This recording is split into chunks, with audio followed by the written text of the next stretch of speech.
отбора на Ботев Белово. Какъв футбол практикувате?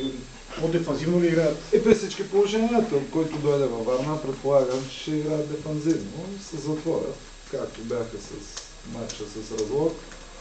И вече оттам нататък, аз мисля, че ние имаме достатъчно такива футболисти офанзивни, които дори в сгъстена установка, така тренираме и цяла седмица, за да могат да противодействаме и да излезем с победа от този матч. В крайна сметка Янаки Смирнов наказан, бе? Инаки не. Вчера пристигна телеграма, няма наказание. Защото Тони Паджев беше казал, че евентуално може да е наказан, пък не излезе... Стават объркванията, че от предния сезон, значи от Футболния съюз ни дадаха информация за всички, които картотекирахме сега. Нали, картоните от предния сезон по една или друга причина няма информация, така че събрали сме вече. Изискахме от Футболния съюз, пратиха ни на всички картоните, така че от тук нататък няма да има вече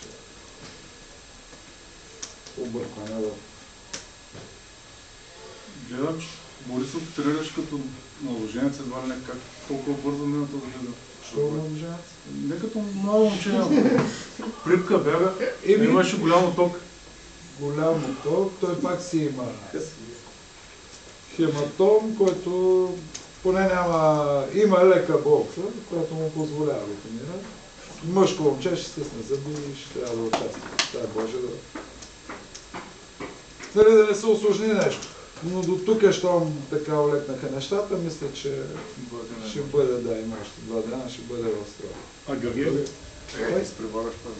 Георгиев? Станислав по всяка вероятност няма да вземе участие. Той днеска не тренира между другото или беше? Беше, но тича отстрани. Той има от удара в мускула му е така оттекал доста, където това нещо не смятам да рискувам. Вътрешната част на бедрото. Да. И там има така доста голям хематом, което може, нали, консултирахме се с доктора, че може да доведе до по-сериозна травма, така че няма смисъл да се рискува. Важен е матч, но в крайна сметка има 20 човека, които не всеки ще му дойде шанс. Като гледам друг десен бек няма типичен. Ще преквалифицираш, ще видиш. Ще измисля нещо. Кой да свърши работата.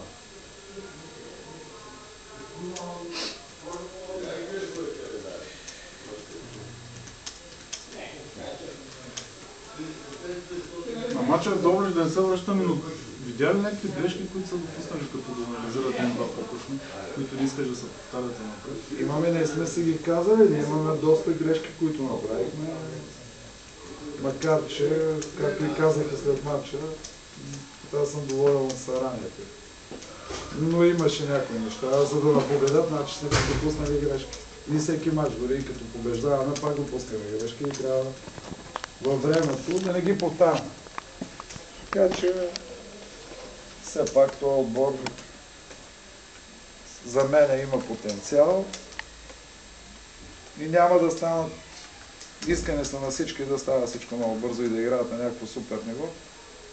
Все още сме далеко от това, което според мен не могат да играят. Но надявам се, че от мач на мач ще се дига нивото.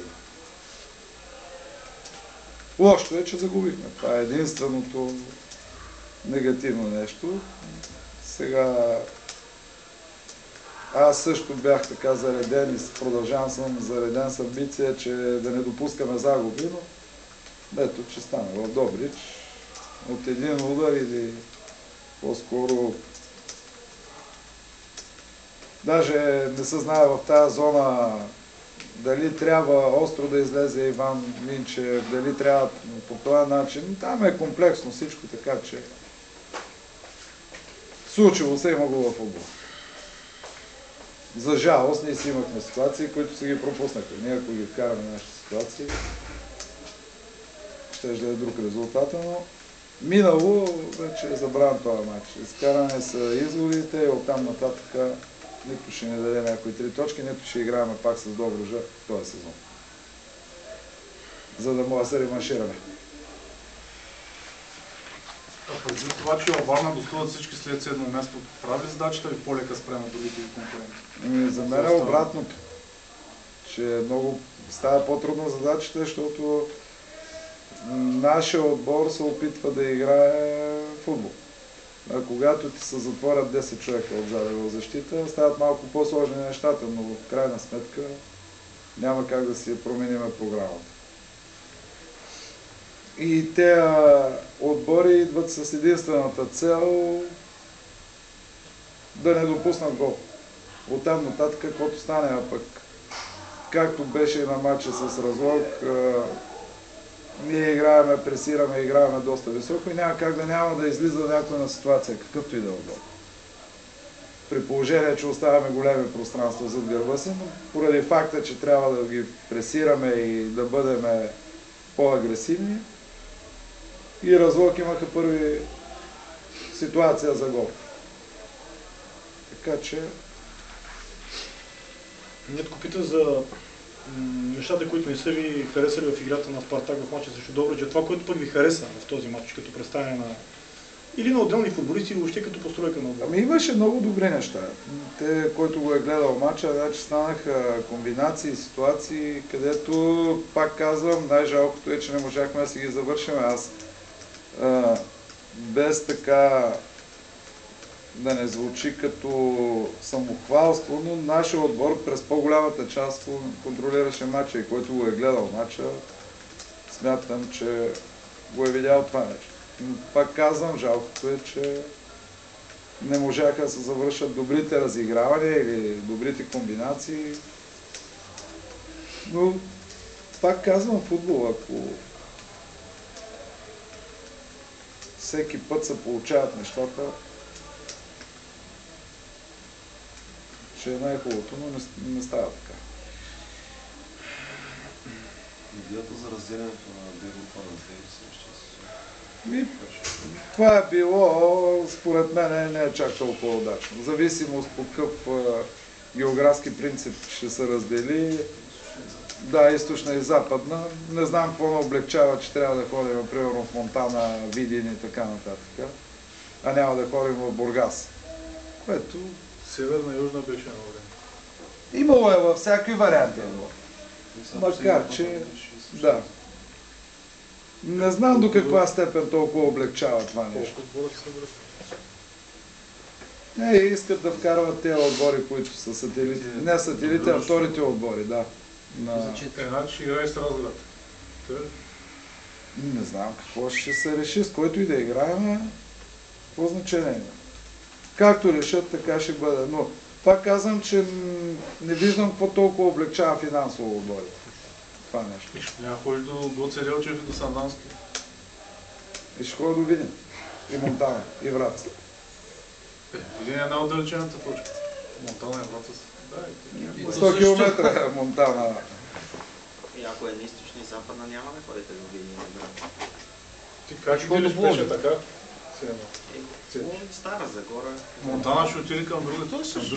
Долу-горе, но е също за това ти казвам, ако спестиме 100 км, ще спестиме някакви огромни пари в разходи.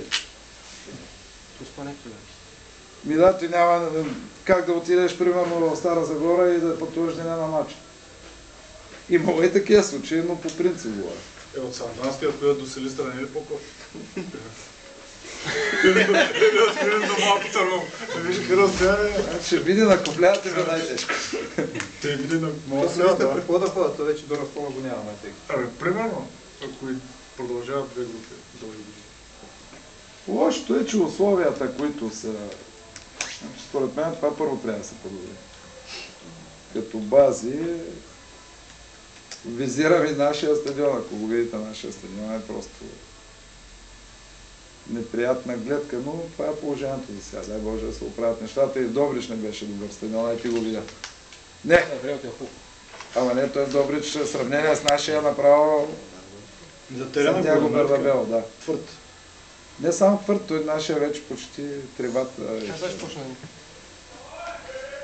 Но това е положението. Тук трябва да играем и аз и предния път казах, колкото и така треволно да звучи, че на един такъв терен се загубват технически физическите качества или достоинствата на един футболист се почти изравняват с един, който примерно разчита повече на сила и на агресия. Но това не е положението. Бориме се тук, на нашия си терен. Тези нови календари за феновете ще ги пускате ли? Ще има за феновете, да, но те не са направени с цел печалба някаква. Ще се раздават така. Без пари. Без пари, да. Направи ги фирмата, която ме облича Красико, като подарък. А колко бройки са отпечатани? Бале, не мога да ти кажа. 400, 500. Като бизнесменката ще кажа. Не за Не, пресконференция. бе, питам хората да знаят дали ще могат да се вземат календари. На стадиона ще има. 500 календара. Пак с тук охрана. Бодигарда. Той няма нужда от охрана. Няма нужда от охрана. Той ме е приятел, чакай, що да... Може на всяка пресконференция охрана е. Той няма такъв човек. Няма право да се видя с него. Не, добре да се разбере. Дали ще играят? Миналата седмица го нямаш. Нямаше, защото... Защото аз играх понеделник. Да. Ще да Ние имаме сводка един път седмица.